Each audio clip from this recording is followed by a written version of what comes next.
before we get on to my first question to you was going to be around the partnership itself. It's such a unique and industry, a departure from what Nielsen has done in the past. That is my first question to you. Before we get into that, can we ask some questions of this audience? Just, mix it up. So there's a pretty big television cultural moment about to happen. It's called the Super Bowl. Who's going to be watching? Raise your hands. Okay. Now, honestly, who's watching to see the halftime show? Who's watching to see Taylor Swift? Yes, exactly. Who's watching for all the beauty ads, just relevant to the panel we just had? It's going to be the Beauty Bowl, as some of us are calling it. It's a big departure from the past. Okay, guesses. I'm not going to make Karthik do this because he's not allowed. He's the impartial judge. But how many people are going to watch, according to Nielsen, when we get the numbers back? Last year was? 111 million, 112. So you can use that as a baseline. So you think, shout out some numbers. Higher or lower? How much? All right, say 150? 150. 125? So I heard 124. Okay.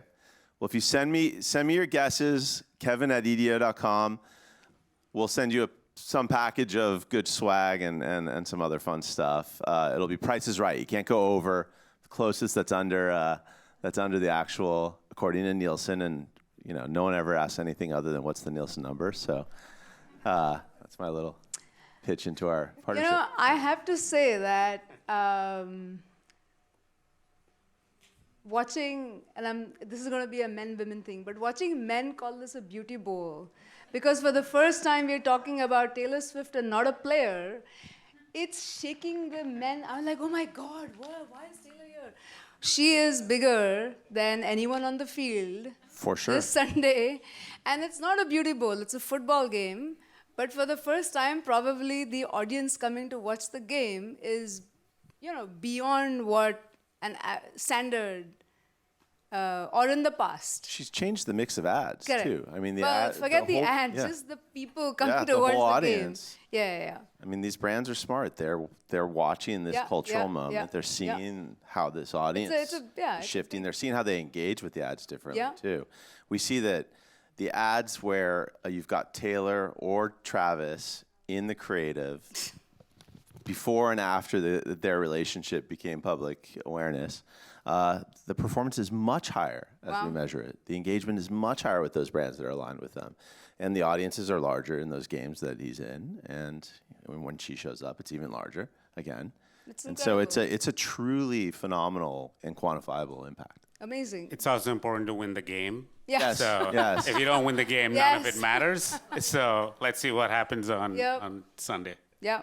So going back to the reason why we have both of you here, and just building on our theme of building for sustained success business models. Very curious how this partnership came together.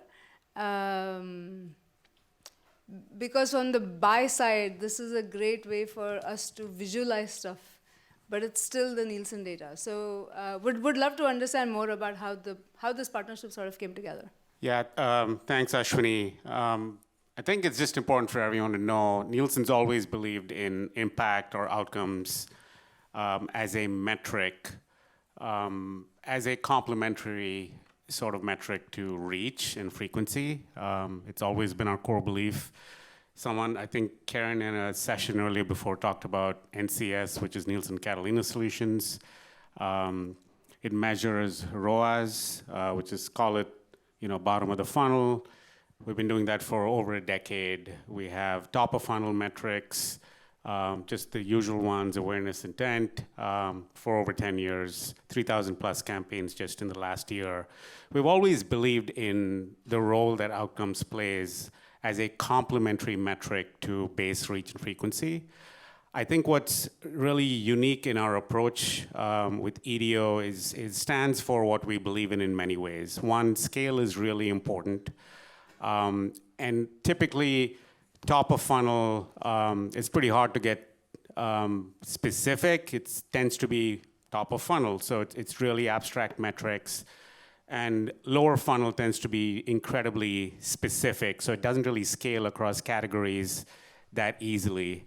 What EDO does is they sort of crack the code in what I call middle of the funnel, which is really important because if you don't crack for scale, it can never enter workflows. And if it doesn't enter workflows, it'll always end up being vanity metrics and insights and analytics. But they don't really affect the buy materially on a consistent basis for optimization or any other use case. So that was the logic for why we really liked EDO as a partner. The other probably more important thing here is sort of the cultural affinity between the way they go about it. Historically, Nielsen's always wanted to have a very leading role in the science behind what we do. Owning the data science is really important to us. So we've never wanted to offload that to somebody else. So it's always been, give us your point of sale data, and then we'll run the models, we'll own them, because we have to explain that to the marketplace. With EDO, the level of emphasis around data science, obviously machine learning, is something that we found very complementary to our ethos, which is why we felt like this was the right partner. So that's how this really came about. And I'll just put a plug in there and say the world is not about alternate currencies, it's about complementary currencies. That's what will create clarity. Alternate currencies will create confusion. What we're hoping to bring together is actually create complementary and just lift the industry as a result of that with scale. So that's my story, and I'm going to stick with it. Kevin has his own version. Yeah. I mean, thank you, and the respect is mutual. I mean, we always set out to do outcome measurement, like Karthik said, differently. My background, I came out of search advertising and social advertising, and I'd always seen outcomes as the primary optimizer in those marketplaces, and felt like when I moved to the sell side and was representing TV, I was kind of feeling like there was a big gap there. And I always admired what Nielsen did with its syndicated data, admired what Comscore did with its syndicated data, and felt like that was going to be critical to making an effective marketplace around audiences and outcomes, right? It's always an and. One of the biggest misconceptions that we had to work against in the early days of EDO was, I'm doing a brand campaign, so therefore outcomes aren't the metric, or I'm doing a performance campaign and then all I'm going to measure is sales lift. And what we found is it's the consumer's behavior, which is fundamentally what we're measuring. We're watching how when people are exposed to ads, how their behaviors, like searches for the brand, web visits to the brand's websites, visits to aggregator websites and apps, how those behaviors are changing as a direct cause of the exposure to the ads. We always felt that, and we saw it in the data, that a great brand ad or a great call to action, they will drive behaviors. Often the brand ads, the really great high concept, really fun, really engaging brand ads drive great behaviors, better than what our classic kind of retail ads that are trying to force people to get to the register. So it was always in our mind an and to be able to work it into the workflow was the demand we kept hearing from especially our agency partners. To mention Karen's name again, I mean, it was one of her colleagues at Group M that was probably the single biggest pounding the table advocate to make it easier for us to optimize for both target audience, reach and frequency, while also achieving as much outcome as we can and make it in the workflow tools that we already use. And that was the genesis. I think you answered a lot of questions that I already had, but Karthik, it seems like Nielsen is moving towards making its data available in the cloud, and anyone can go match against it, and so complement, supplement, whatever you want to call it, the partnership you had through Snowflake, etc. Is this the trend that? Yeah, you're 100% right. It is growing with where we believe the market should go. Obviously, things like you hear advanced audiences, audience-based buying, first-party data, outcome measurement. You hear all these things. That only works with a level of openness and interoperability, which also protects privacy in the right way. So you're trying to solve for multiple things. Some are constraints that pull you back, and some you have to move forward to bring the industry to sort of the next chapter, if you will. So this is an area where, I mean, we pretty much run on the cloud. Entire company runs on the cloud. It has been that way for 3+ years. Our distribution has completely been modernized to be able to do that. But also things like what we're doing to integrate data, first-party data, or amazing insights, analytics, and data science, to be able to do that with clients, with partners, seamlessly, is a core part of our strategy. So yes, it is open. I call it, its interoperability is sort of the key. Because if you're not interoperable, like again, the curse for all good analytics is the fact that it doesn't go into workflows. That is usually where, if you got humans working in a spreadsheet to stitch things together, they just don't scale. So the good news is there's a lot of advantages now with the technology and with the partners available. So that is something we're going to continue to keep doing, Ashwini. Yeah. So on this slide, and you can see on your monitors, we have shown the 2 new metrics that have been, I guess, offered into the marketplace because of this partnership. I guess, Kevin, if you want to speak to what do these metrics actually mean? How should I'm the bias I represent, so but you could talk about the sell side as well. How should we think about these? What should we do with these metrics? Right. So so why don't we move to the next slide, and I'll sort of define these briefly for you all. And this is not good. There's no homework after this, no quiz. But what we're trying to say here is that through your scenario planning that you're doing in a tool like Nielsen Media Impact, or if you're doing some proprietary full media planning, you're going to be able to take in Nielsen's reach metrics, EDO's engagement metrics, and we fundamentally express our main engagement metrics around engagement rate. Think of this as a conversion rate or a click-through rate, a response rate to your TV media across both linear and streaming, and we're going to be able to combine them at the identity level when we've got that big data, or at the media level, and be able to express them through audience, through media, how you're going to get engaged GRPs, if that's the metric that your client and you are focused on, through engaged impressions, if that's what you're focused on. And we're really excited over time to take feedback from our alpha partners in this, and we've got a number of the major agencies and independent agencies and brands and publishers all participating in this alpha, and we're going to take feedback and hopefully invent some new metrics along the way. Yeah, the only other thing I'll call out here is just from a roadmap perspective, typically the way Nielsen would do it is we'd focus on the measurement side of it, which is the outcome. This time we're actually starting all the way from the planning, which hopefully is good news to everyone in the audience here and to you. If we get it right from there, then you have a shot at creating the virtuous cycle, planning all the way to measurement, versus the other way around. So that's another difference in the way we've gone about it this time as a team. So really excited about that. Yeah. So with these 2 metrics, if I were to now take them into the world of streaming TV, if you will, the outcome measurement data point is great, and if I'm able to batch it against the audience, that's great. Have you seen this being used already? Have you seen some use cases that have been successful, or tests that failed, so that people in the audience know, what to try or not to try, etc.? There's no failing, only learning. Okay. No, yeah, I mean, I'll take an example again from, thinking about these big cultural moments, but not the Super Bowl. That's always a special case. But let's take the award shows. We had the Grammys just recently, really great show. Again, the Taylor Swift effect was part of that. We've got the Oscars coming up. In those cases, right, we all know how those media buys get done. There's some really good stuff in there, and then there's some other things that are being packaged together.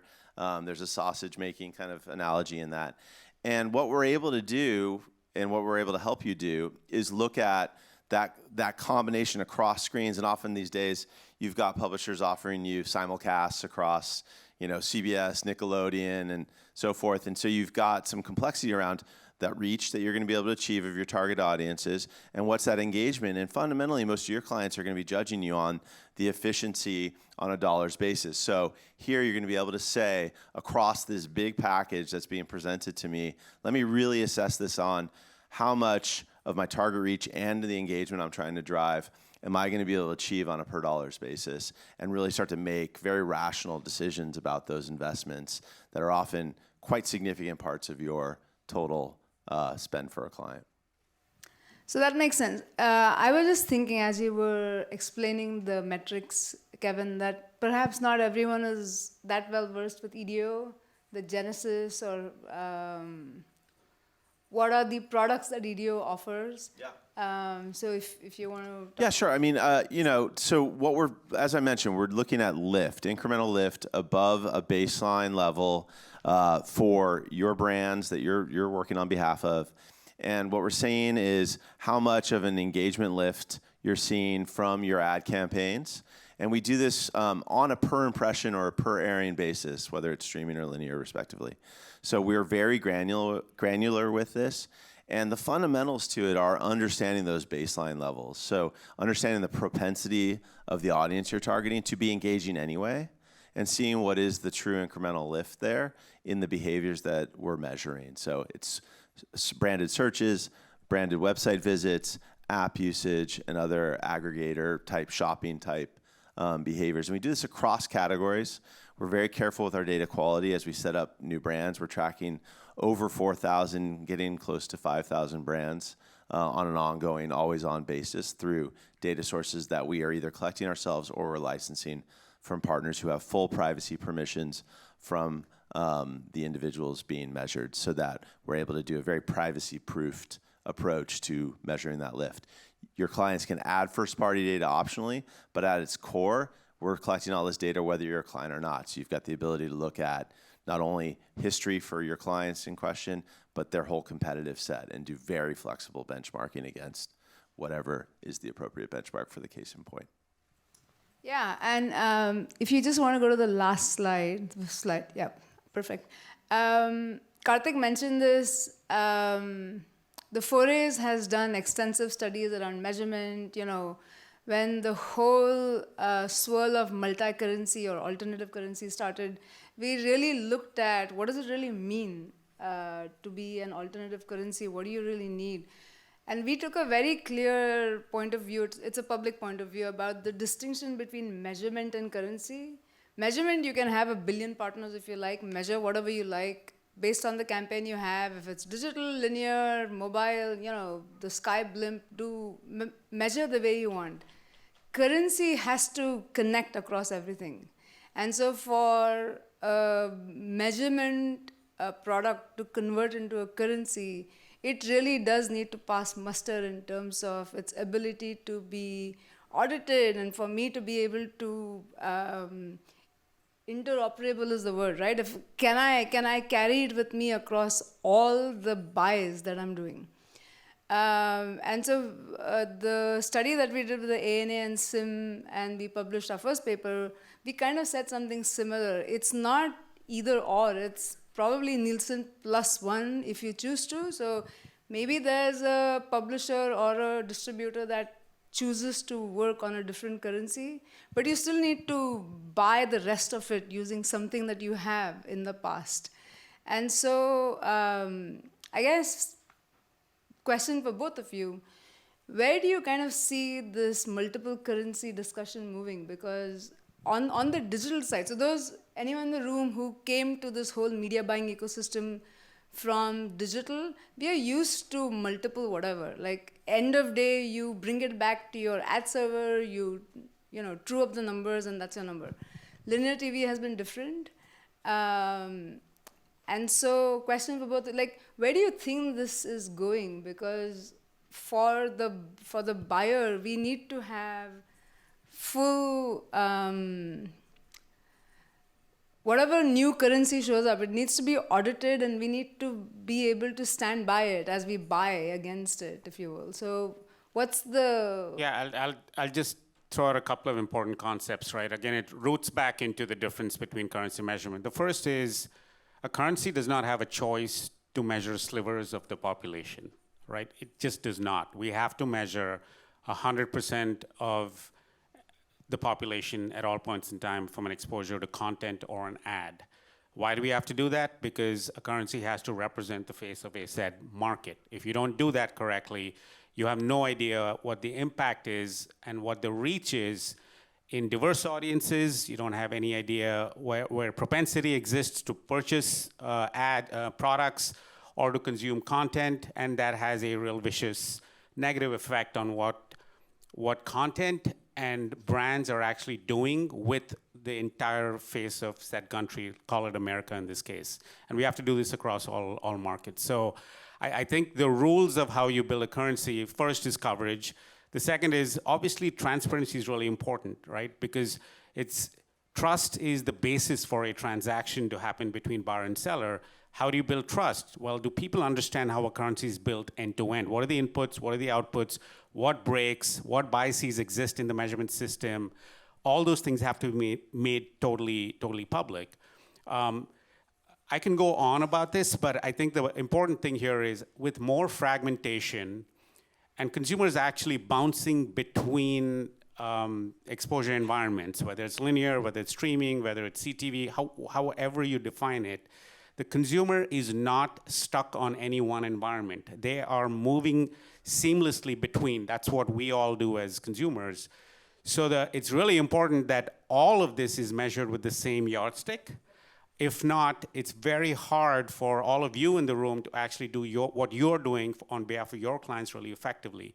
So making as many components of the yardstick comparable, starting with what is the size of the universe, what is the methodology, how do you actually count, is it audited? That applies across the board. That is our core belief. So I'll get off my high horse here on the difference between the two.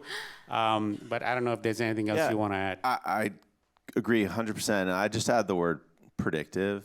And when I use that word predictive, I mean the stability to plan off of and to truly make major investment grade decisions. And I think that's what Nielsen has, right? You can really plan off of Nielsen.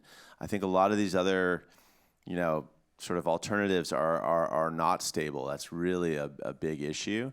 And at EDO, we focus a ton on that predictiveness, that predictive stability, where you can start to make very significant investment decisions about what is the fair CPM that I should be willing to pay for some very large investment decisions that are make or break for your clients and therefore are make or break for your relationships with your clients. We want to be there and stand by those decisions with you. Got it. I want to open it up for questions. Kevin, do we have any? We have a few, but we have a limited amount of time, so we'll do 30 seconds, hopefully.